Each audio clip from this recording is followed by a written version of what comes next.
Buenas noches, mi nombre es Javier Alonso Ortiz y pues vengo a hablarles un poco acerca de lo que son los temas de historia del conductismo, la historia de la escuela cognitiva y las bases del modelo cognitivo conductual.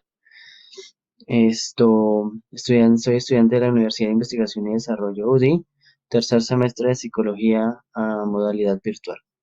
Ahora bien, vamos a hablar un poco lo que es la historia del conductismo. Dice que él comenzando aproximadamente en el siglo XX por John Watson, quien defendió la idea de una psicología que consideraba valiosa la conducta en sí misma como objeto de estudio y no la de un método para estudiar la conciencia. Ahora bien, sus acercamientos estaban influenciados principalmente por el trabajo del filósofo ruso Iván Pavlov, quien enfatizaba la fisiología y el papel de los estímulos en producir un condicionamiento clásico. Con el tiempo, surgieron dos grandes tipos de variantes conductuales, una radical y una metodológica o mediacional. La primera de ellas, desarrollada por Skinner, que se centró en las relaciones con se centró en las relaciones funcionales que establecen los organismos con su ambiente, con énfasis en la ley del efecto, es decir, en la manera como las consecuencias de lo que hacemos regulan la emisión de nuestra conducta futura, que se puede decir que es una conducta operante. La segunda, desarrollada por Hull y Tolman como uno de sus principales ponentes, sobre lo que es la base de los reflejos condicionados reflejos condicionados introdujeron un factor o una variable interviniente que podía ser neurofisiológica o mental según el caso. A pesar de las obvias diferencias entre estos dos tipos de conductismo, debido a que el segundo de ellos tuvo mayor difusión e incluso se ligó a la filosofía del positivismo lógico. Ahora bien, vamos a ver lo que son los principales ponentes en una línea de tiempo, como los ubicamos, que encontramos a Pavlov, Tornique, Watson, Skinner, Good y Boppy, Hodgkin y Rizzo, según los encontramos en la línea de tiempo. Podemos hablar brevemente de Pavlov, quien fue uno de los pioneros del conductismo psicológico clásico. Realizó investigaciones experimentales que eran observables sobre el comportamiento reflejo de animales, como en este caso los perros. Tras estos experimentos demostró la existencia de reflejos condicionados y no condicionados, como la campanita, el perro, la salivación. Ese era un reflejo condicionado. El condicionamiento clásico es el proceso de aprender asociaciones, proceso de aprendizaje mediante el cual un organismo establece una asociación entre un estímulo condicionado y un estímulo incondicionado. El estímulo condicionado es capaz de producir el condicionamiento clásico. Ahora bien, hablamos de Watson. Watson, un psicólogo estadounidense que fue el fundador de la escuela de psicología que se conoce como el conductismo. La teoría elaborada por Watson especificó el objeto de la psicología. El comportamiento fue explicado en los términos de la adaptación del organismo al ambiente. Contra- Contracciones musculares, conjunto integrado de movimientos y acciones, entre otros. Tenemos a Thorndike. Thorndike, el creador del conexionismo, que plantea: la forma más característica del aprendizaje del ser humano se produce por un ensayo-error o por la selección y conexión.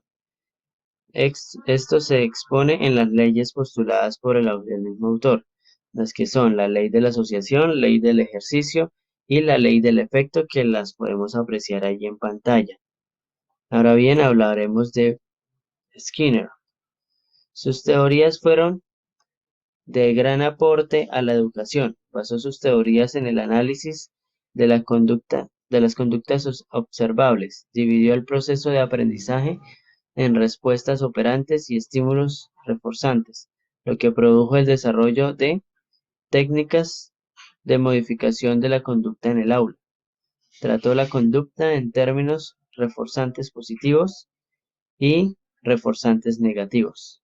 Los positivos serían recompensas y los negativos pues serían castigos. Ahora bien, vamos a hablar un poco sobre lo que es la historia de la escuela cognitiva. El cognitivismo aparece a mediados de los años 50 como respuesta a la crisis del paradigma conductivo, que no era capaz de dar respuesta a numerosas anomalías que se producían en su teoría. El nuevo paradigma traslada el protagonismo hacia el sujeto, que es considerado el poseedor de estructuras mentales que le permiten adueñarse del conocimiento.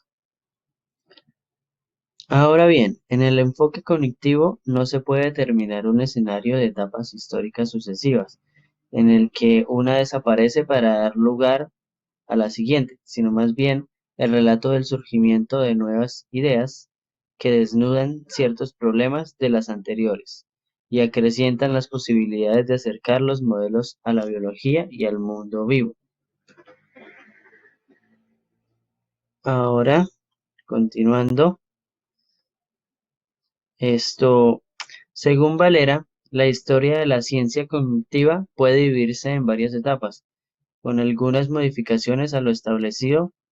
Por él se puede decir que la primera se le podría llamar la cibernética, que abarca los años 1940 y 1955, época en la que aparecieron herramientas y teorías fundamentales para el desarrollo venidero.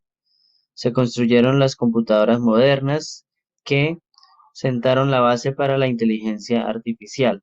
Se presentaron los primeros ejemplos de sistemas autoorganizados y aparecieron la teoría general de los sistemas y la teoría de la información. En la segunda etapa tenemos el modelo cognitivo clásico, también que se conoce con los nombres de modelo simbolista, simbolista representacionalista o de procesamiento secuencial. Este último derivado de la arquitectura de computación, al que lo sustenta. Durante esta etapa se estableció el modelo cognitivista clásico. Y la tercera etapa es el conexionismo. Este modelo también ha recibido los nombres de procesamientos distribuido en paralelo y de redes neuronales, debido a su arquitectura computacional y subyacente. Ahora bien, de acuerdo con Valera, el surgimiento de esta etapa se debió a que en el cognitivismo clásico se detectaron dos deficiencias que arrojaban dudas acerca de su plausibilidad biológica. La primera se refiere a que el procesamiento de información simbólico es secuencial, es decir, se realiza un paso a la vez, por lo que es preciso terminar uno para comenzar el otro. Ahora bien, si hablamos un poquito de lo que son las bases del modelo cognitivo-conductual, dice que el modelo cognitivo se basa en lo que es el pensamiento. Explora la capacidad de las mentes humanas para modificar y controlar la forma en que los estímulos afectan nuestra conducta. Sustenta el aprendizaje como un proceso donde se modifican significados de manera interna. Estas modificaciones las provoca el mismo individuo. Y aquí tenemos unas imágenes donde se presentan unos autores y algunos de sus enunciados para culminar nuestra obra. Muchas gracias por su atención.